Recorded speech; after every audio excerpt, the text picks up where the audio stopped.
Hello students, welcome to LN online programme. तो बच्चों, यहाँ पर मैं लेकर आया हूँ आपके लिए आज ओलंपियाड से रिलेटेड थी। कई लोग होते हैं, कई बच्चे पूछते हैं, कई बच्चों की क्वेरी आई है हमारे पास में कि सर कोई बता दे बस ओलंपियाड की प्रिपरेशन कैसे करना है। स्पेशली फिजिक्स में हम बात कर रहे हैं, आईओक्यूपी की मैं बात करने वाला हूँ। फिजिक्स में ओलंपियाड की प्रिपरेशन कैसे करनी है। ये जो क्वालिफायर एग्जाम है, आईओक्यूपी का मतलब आप जानते ही हैं, Indian olympiad qualifier exam in physics, ठीक है ना। तो ये जो आईओक्यूपी है, इसके लिए हमें क्या करना है, कैसे हमें इसकी प्रिपरेशन करनी चाहिए, ठीक है। तो एक बहुत शानदार मेथड तरीका मैं लेकर आया हूं। मैं आशीष अजमेरा आपके सामने पूरा प्रेजेंट करता हूं। बहुत ध्यान से सुनिएगा, बहुत बहुत शानदार है, बहुत फायदा होने वाला है, ठीक है। तो आइए बच्चों देखते हैं जर्नी ऑफ, पहले तो आईओक्यूपी से हम आईपीएचओ देखते हैं। यहाँ पर मुझे पता है कई सारे बच्चों को पता होगा प्रोसेस, आपको आईओक्यूपी से आईपीएचओ का पता भी है। इसको मैं थोड़ा सा क्विक समरी लूंगा क्योंकि हमारा आज का टॉपिक है हाउ टू प्रिपेयर, है ना। तो थोड़ा जनरल इंट्रोडक्शन रखते हैं और उसके बाद हाउ टू प्रिपेयर पे चलते हैं। तो बच्चों इसमें देखिए, आप जानते ही हैं सबसे पहले आपको रजिस्ट्रेशन कराना होता है। इसके बाद जो इसकी दो स्टेजेस होती हैं, पहली होती है एनएसईपी, वहाँ आपका पेपर होता है, उसमें जो क्वालिफाई करता है उसके बाद उनका आईओक्यूपी की स्टेज 2 आईएनपीएचओ होता है, ठीक है ना। Now after that OCSC camp होते हैं, वहाँ जाना होता है हमको, ठीक है। ओरिएंटेशन कम सिलेक्शन कैंप होते हैं। इसके बाद में बच्चों आपको आईपीएचओ के लिए जाना होता है, that is international physics olympiad, ठीक है। तो उसके लिए आप जाते हैं, ध्यान रखिएगा, है ना। तो ये पूरा इसका प्रोसीजर होता है। इसमें थोड़ा सा और देखें, स्टेज 1 एनएसईपी होता है, स्टेज 2 आपका यही जो यहाँ से शॉर्ट लिस्टेड होते हैं वो कैंडिडेट जाते हैं आपका आईएनपीएचओ देने के लिए, ठीक है। तो ये देंगे, इसकी डेट वगैरह भी मैं आपको बताने वाला हूँ। स्टेज 3 होगा, ये ओसीएससी वाले जो कैंप होते हैं उसमें बच्चों एचबीसीएससी सिलेक्ट करता है और रिगरस ट्रेनिंग देता है, ध्यान रखिएगा बच्चों को, वहाँ रहना बहुत पड़ता है और आप अच्छे से इसकी प्रिपरेशन करेंगे। वो पूरी ट्रेनिंग देते हैं, थ्योरी और एक्सपेरिमेंट, मतलब प्रैक्टिकल कहते हैं जिसको, ठीक है। इसकी ट्रेनिंग होती है बहुत अच्छे से। तो अभी ये अप्रैल जून 2025 में होने वाली है, ध्यान रखिएगा, ठीक है ना, एचबीसीएससी मुंबई में। अभी फिर इसके बाद जो होता है स्टेज 4 प्री डिपार्चर कैंप होते हैं। यहाँ से जो बच्चे सिलेक्ट होते हैं, देखिए सारे बच्चे नहीं जाते, उसमें जो सिलेक्टेड बच्चे हैं उन बच्चों को फिर ये जो है पूरा इंटरनेशनल फिजिक्स ओलंपियाड देने का मौका मिलता है, ठीक है। तो ये सब बातें हैं। अब जो है ये देखो यहाँ पर है ना, ये स्टेज 4 से पूरा आप इंटरनेशनल फिजिक्स ओलंपियाड में चले जाते हैं, ठीक है ना। तो अब देखते हैं कब होने वाली है, इसको भी मैं आपको बताता हूँ। डेट ऑफ एग्जामिनेशन है जो एनएसईपी वाला जो फर्स्ट स्टेज है उसकी जो डेट है 24 नवंबर है, ध्यान रखिएगा, 24 नवंबर 2024। तो यहाँ पर डेट है आपके पास, ठीक है। यहाँ एग्जाम होगा, इस एग्जाम आपको देना है अच्छे से। अब हम चलते हैं एग्जाम पैटर्न कैसा होता है, ठीक है। स्टेज 1, ये जो हमने एनएसईपी की बात की है, तो जनरली जो अभी पैटर्न चल रहा है लेटेस्ट, उसके अंदर 48 तो सिंगल चॉइस क्वेश्चन होते हैं और 12 मल्टीपल चॉइस क्वेश्चन होते हैं। मार्किंग स्कीम भी मैं आपको बताऊंगा। बट ये जो स्टेज 2 होता है आईएनपीएचओ, ये सब्जेक्टिव होता है, ध्यान रखिएगा, ठीक है। तो ऑब्जेक्टिव और उधर सब्जेक्टिव, ठीक है। इसमें भी जो ऑब्जेक्टिव है सिंगल चॉइस, यानी कि है ना, सिंगल करेक्ट आंसर होता है, और एमसीक्यू भी होता है, multiple choice correct answer, multiple correct answer होता है इनफैक्ट इसमें, है ना। तो देखिए यही बात हो रही है, मैंने यहाँ बताया 48 होते हैं। 48 में क्या होता है, यहाँ पर सारे सिंगल अल्टरनेटिव, 1 अल्टरनेटिव करेक्ट, ये ध्यान रखना है आपको। अब यहाँ पर क्या +3 मार्क मिलते हैं सही के लिए, -1 मार्क मिलते हैं गलत के लिए, ठीक है। जो रॉन्ग हो जाता है माइनस नेगेटिव मार्किंग होती है। जबकि यहाँ देखिए अब 12 जो क्वेश्चन है 6 मार्क्स ईच होते हैं और इसमें नो नेगेटिव मार्किंग, ये ध्यान रखिएगा, ठीक है। तो इस तरीके से ये आपका एनएसईपी का पेपर होता है। इसमें बच्चों अब हम सिलेबस की बात करते हैं, ठीक है। मोटे मोटे तौर पर अगर मैं आपको सिलेबस की बात करूं तो देखिए क्या होता है, मैकेनिक्स है, इसमें ये टॉपिक सारे आते हैं। इलेक्ट्रोमैग्नेटिज्म है ना, करंट इलेक्ट्रोस्टैटिक्स मैग्नेटिज्म ईएमआई, ये पूरा कंप्लीट आता है आपके पास में। थर्मोडायनेमिक्स एंड केटीजी, और अगर हम आगे देखें वेव एंड ऑप्टिक्स, ऑप्टिक्स में वेव ऑप्टिक्स भी है, ज्योमेट्रिकल ऑप्टिक्स भी है, ध्यान रखिएगा, ठीक है। सारी चीजें हैं, लिखा है ना, इंटरफेरेंस, डिफ्रैक्शन, ज्योमेट्रिकल ऑप्टिक्स, सब कुछ। मॉडर्न फिजिक्स है पूरा कंप्लीट, और स्पेशल टॉपिक्स में इलास्टिसिटी, फ्लूइड, ग्रेविटेशन और इलेक्ट्रॉनिक डिवाइसेस, ये सब टॉपिक है, ध्यान रखिएगा। सारे के सारे जो टॉपिक्स हैं ये आपको बहुत अच्छे से करने हैं। और अगर हम बात करें, अगर आपको इन डेप्थ में चाहिए कि सर इसके भी आप डेप्थ में बताइए सिलेबस में क्या है, तो ये मैं लेकर के आया हूँ, ठीक है। पर मैं बहुत ज़्यादा टाइम नहीं लगाऊंगा क्योंकि हाउ टू प्रिपेयर आज अपना टॉपिक है तो हम उसमें चलना चाहते हैं। तो ये आपके पास सारा का सारा डिस्क्रिप्शन है, आप पूरा देखें।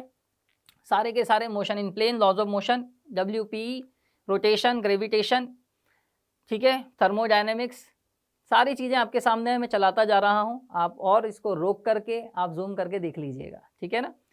ये रहा मैग्नेटिज्म का पूरा पार्ट है, EMI AC है आपके पास, ठीक है, सब कुछ है। ऑप्टिक्स पूरा आ गया है, मॉडर्न फिजिक्स आ गया। ठीक है, चलिए, तो यहाँ पर हमने एक जनरल इंट्रोडक्शन की बात की कि यहाँ पर स्टेजेस क्या होती है, सिलेबस क्या होता है, यहाँ तक हमने बात की। अब बच्चों हम बात करें हाउ टू प्रिपेयर, सही तरीके से इसकी प्रिपरेशन क्या होनी चाहिए, कैसे हम इसको प्रिपेयर करें, क्या बातों का हम ध्यान दें, क्या गलतियां हैं जो नहीं हम करें। तो हमारे जो टॉपर स्टूडेंट है बच्चों, हमने उनसे बात की, उसके जो एक्सपीरियंसेस होते हैं उनसे भी हमने सीखा, उनको भी हम पूछते थे ये कैसे वो कैसे, वो सब चीज़ें बताते थे। फिर हमने जो पढ़ाया उन सारे बच्चों को, हम वो चीज़ें भी, तो सबका क्लब करके एक बहुत अच्छा मैं दे रहा हूँ आपको कि टॉपर्स स्ट्रैटेजी क्या होती है और टीचर्स पॉइंट ऑफ व्यू से क्या करना है, क्या गलतियां नहीं करनी है, वो सब भी आपको ध्यान रखना है। ठीक है, तो एक बहुत ही शानदार एक आइडियल तरीका है जो आपको दिया जा रहा है, इसको आप फॉलो करेंगे तो जरूर आप सक्सेस होंगे। ठीक है, तो आपको सक्सेस जरूर मिलेगी, सक्सेसफुल जरूर होंगे आप। ठीक है, तो आइए देखते हैं हाउ टू प्रिपेयर। तो देखिए बच्चों, सबसे पहले हमें ध्यान रखना है कि ensure your understanding of fundamental concepts is deep, मतलब इन डेप्थ नॉलेज होना चाहिए। कोई भी टॉपिक है, भले ही आप कम पढ़ो, सारे चैप्टर नहीं करना है मत करो, पर जो पढ़ रहे हो उसे बहुत अच्छे से करो, क्योंकि जो क्वेश्चन आएगा वो इतना तरीके से पूछा जाता है कि वो इन डेप्थ में लेकर के जाता है। ठीक है ना, हालांकि इसमें भी मैं आपको बता देता हूँ, एनएसईपी जो होता है उसका लेवल एक मॉडरेट लेवल होता है। अगर जो जेई मेंस देते हैं उसे थोड़ा सा मतलब मैच करता है, इनफैक्ट थोड़ा सा ऊपर होता है, वो एकदम बहुत हाई फाई एनएसईपी नहीं होता है, ध्यान रखिएगा। तो यहाँ तक तो बढ़िया हो जाएगा, ये आपके लिए तरीका है और ये मैंने बात आपको बता दी। तो इसके लिए बढ़िया प्रिपरेशन करें, तो जो भी आप जहाँ से प्रिपरेशन कर रहे हैं वहाँ का बढ़िया मटेरियल कर लेंगे, आप एनएसईपी में बहुत अच्छे से कर पाएंगे। बट इसके लिए हमारी जो कहते हैं ना कॉम्पिटिशन जो है, कॉम्पिटिटिव स्किल वो बहुत अच्छी होनी चाहिए। न्यूमेरिकल सॉल्विंग वो बहुत अच्छी होनी चाहिए, क्योंकि न्यूमेरिकल आते हैं तो न्यूमेरिकल सॉल्विंग में स्पीड रखनी है, एक्यूरेसी रखनी है ना। तो कॉन्सेप्ट बहुत स्ट्रांग होने चाहिए भाई, तो कॉन्सेप्ट एकदम इन डेप्थ हमें चाहिए पूरे के पूरे। आईओक्यूपी की मैं अगर बात करूं, आईओक्यूपी एग्जाम क्या क्या टेस्ट करता है, both theoretical knowledge and problem solving skill. Theory भी चेक करेगा वो, प्रॉब्लम सॉल्विंग स्किल भी चेक करेगा। तो बहुत बढ़िया से हमें प्रिपरेशन करनी है। और सबसे खास बात है बच्चों, स्ट्रेंथन यूर स्ट्रॉन्ग टॉपिक्स। जो आपके बोलते हैं ना, हम कई बच्चे होते हैं जो मानते हैं सर ये मेरा स्ट्रॉन्ग है, बट बच्चों वो स्ट्रॉन्ग होना बोर्ड और कहना चाहिए लेट से जेई के लेवल तक ठीक है, पर जब ओलंपियाड की बात आती है तो उसे और स्ट्रेंथ मांगता है बच्चों, और स्ट्रॉन्ग होना चाहिए। इन डेप्थ चले जाते हैं, इतना बढ़िया उसको मिक्स करके पूछा जाता है। तो यहाँ पर मैं यही कहूँगा, ज़्यादा टॉपिक अगर नहीं करने कोई बात नहीं, पर जो आप कर रहे हैं उससे बहुत अच्छे से करें, जिसमें हमें पता है कि ये हमारी स्ट्रेंथ है। कोई भी चैप्टर ले लो, कोई भी टॉपिक ले, से फॉर एग्जांपल ज्योमेट्रिकल ऑप्टिक्स, तो आपको लगता है कि ये मुझे आता है, उसको बहुत बढ़िया से करो।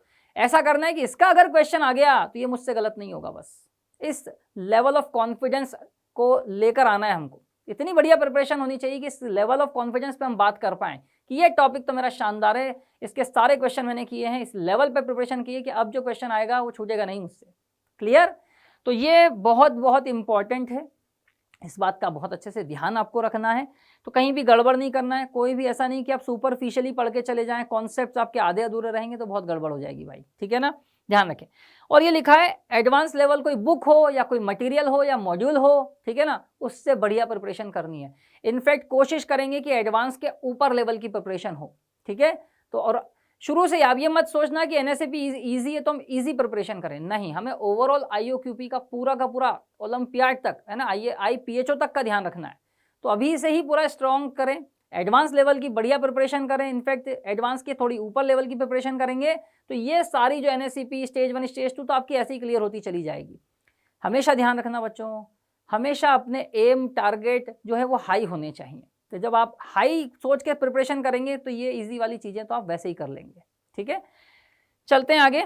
सबसे खास बात, ये जो आईओक्यूपी के जो पास्ट ईयर जो पेपर हुए हैं, प्रीवियस ईयर जो पेपर्स होते हैं, इनको देखना बहुत जरूरी है। क्योंकि होता है ना, प्रिपरेशन तो कर रहे हैं पर माइंड में ये था पेपर आता कैसा है भाई। तो आपको जब आप ये पीवाईक्यू करेंगे, प्रीवियस ईयर पेपर देखेंगे, इनको सॉल्व करेंगे तो बहुत सारी चीज़ें पता चलेंगी। लेवल क्या आता है वो पता चलेगा, पैटर्न क्या होता है पेपर का, कैसे पूछे जाते हैं क्वेश्चन, मिक्सिंग कैसे की जाती है, ये सब आपको पता चलेगा। तो यही बात हो रही है, इनको आप सॉल्व करेंगे तो understanding the level of difficulty and the types of question asked, ये आपको पता चल जाएगा। क्लियर? तो ये सभी को ध्यान रखना है, सभी को पीवाईक्यू जो प्रीवियस ईयर क्वेश्चन हैं, प्रीवियस जो भी पेपर हुए उनको पूरा अच्छे से सॉल्व करके जाना है। ठीक है, next, focus on deriving results rather than memorising formula. तो आपको ध्यान रखना है, क्योंकि देखो इसमें क्या होता है, क्वेश्चन जो आता है ना वो ऐसा नहीं आएगा फॉर्मूले से कर लोगे, रेयरली कभी आगे, अलग बात है, अदरवाइज वो कॉन्सेप्ट लेते हैं और सॉल्व करवाते हैं।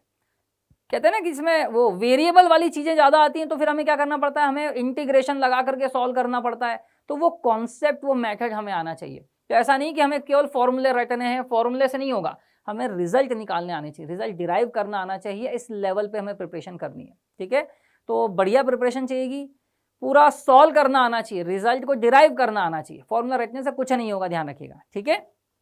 Work on numerical problems that involve complex multi step solutions, ठीक है, जो भी अपने चाहिए। तो कई सारी स्टेप में सॉल्यूशन आते हैं, कॉम्प्लेक्स भी होती है चीज़ें, उनको सॉल्व करना सीखें। इनफैक्ट मैं कहता हूं अगर आप जब इसके पीवाईक्यू सॉल्व करोगे तो आपको वो आइडिया लग ही जाएगा कि अच्छा इसमें इस तरीके से कैलकुलेशंस चलती हैं, मल्टी स्टेप सॉल्यूशन कैसा होता है, वो सब चीज़ों का आइडिया आपको लग जाएगा। पर उसकी प्रैक्टिस बढ़िया होनी चाहिए। ऐसा नहीं केवल देख लिया कि होता है, अच्छा ठीक है, उसी की प्रैक्टिस करो, अपने आप को उसके अंदर इन्वॉल्व करो, आपको वो आपकी पार्ट ऑफ लाइफ बन जाना चाहिए कि इसे ऐसे ही हमें सॉल्व करना है, ठीक है। तो ये होना चाहिए। टाइम मैनेजमेंट की बात करते हैं बच्चों, तो ये ध्यान रखिएगा। तो टाइम मैनेजमेंट में ये करना है, एक स्टडी शेड्यूल बनाइए that dedicates enough time to mastering theory और प्रैक्टिस, क्योंकि दोनों के लिए चाहिएगा। मैंने कहा भी था कि जो IUQP पूरा होता है ये क्या करता है, थ्योरी भी टेस्ट करता है और एक्सपेरिमेंटली प्रैक्टिकल स्किल भी चेक करता है। तो आपको ऐसा टाइम टेबल शेड्यूल बनाना है, थ्योरी वगैरह सब कुछ करें, न्यूमेरिकल बेसिस पे आप बढ़िया से उसकी प्रैक्टिस करें, ठीक है। तो ये सब चीज़ आपके पास आनी चाहिए। सबसे खास बात एक ये है, simulate exam conditions by timing yourself. आपको बिल्कुल ऐसे होता है ना, माहौल बना करके बैठना पड़ेगा कि जैसे एग्जाम हो रहा है, ओरिजिनल एग्जाम हो रहा है, तो उसको सिमुलेट करें आप अच्छे से। सिमुलेट का मतलब होता है कॉपी करें, उसी टाइप का एनवायरनमेंट बनाएं और उसमें जिएं, उसी में प्रैक्टिस करें, उसी में सॉल्व करें और पेपर भी आप उसी में दें, ठीक है। तो जो आप प्रीवियस ईयर पेपर कर रहे हैं उसको भी वैसे ही माहौल में दे के बैठ के दें, और जो आप उसके कहना चाहिए जब आपने पढ़ लिया तो आप टेस्ट देंगे, इवेल्युएशन टेस्ट है ना, रिव्यू टेस्ट जो भी बोलना चाहिए, उसको आप उसी तरीके से, उसी टाइम बाउंड मैनर में, उसी टाइप के एनवायरनमेंट में लेकर के बैठे। ऐसा नहीं कि सर कर लेंगे। देखो प्रॉब्लम क्या थी, कई बच्चे घर पे जब सॉल्व करते हैं तो बोले आसानी से सॉल्व हो जाता है, ये भी हो जाता है, वो भी हो जाता है, बट जब एक्चुअली एग्जाम में जाते हैं ना, वहाँ गलती होती है, बोलते हैं यार यहाँ नहीं हुआ, फिर घर जाके सॉल्व करते हैं तो घर पे फिर हो जाता है सॉल्व।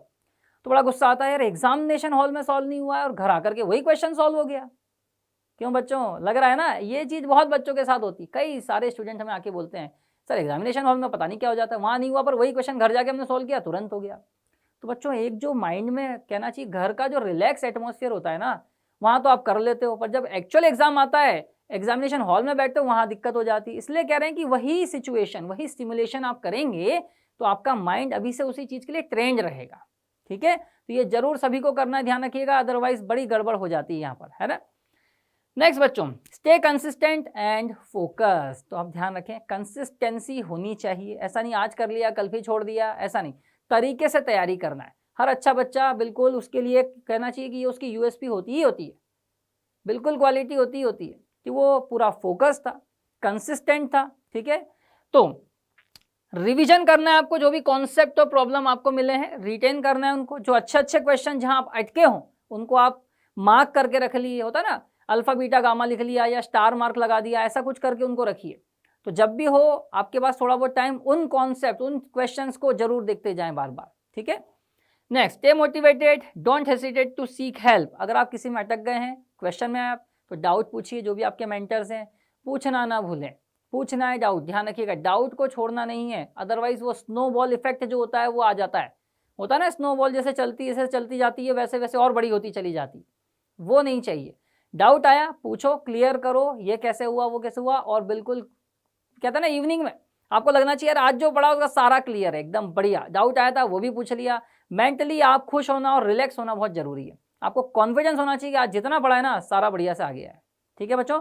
तो ये सब चीज़ें हम लेकर के आए हैं आपके पास में। इसमें एक और बात मैं कह सकता हूँ आपको कि जो आपके पसंदीदा चैप्टर है, मैंने कहा भी था पहले, जो स्ट्रांग हो उसे और स्ट्रांग करिए, जो पसंदीदा उसे और स्ट्रांग करिए, ठीक है। तो ये एक बहुत इंपॉर्टेंट की है, और जो भी हमने यहाँ तरीके बताए हैं वो सारे के सारे इतने शानदार हैं, रिजल्ट ओरिएंटेड हैं, और ये आपकी सक्सेस को इंश्योर करेंगे, ध्यान रखिएगा। तो वही बात है, फेथ एंड फॉलो। अगर आप फेथ करते हैं हम पर तो फॉलो करिए जो बताया जा रहा है, और इस तरीके से चलेंगे तो आपका IOQP बहुत शानदार हो जाएगा, सीधे आप IPHO बहुत शानदार तरीके से क्लियर करके आएंगे, ठीक है। तो बच्चों लगे रहिए, प्रिपरेशन करिए, और मैं आपको बहुत बहुत शुभकामनाएं देता हूं आपके भविष्य के लिए। तो बच्चों ऑल द बेस्ट।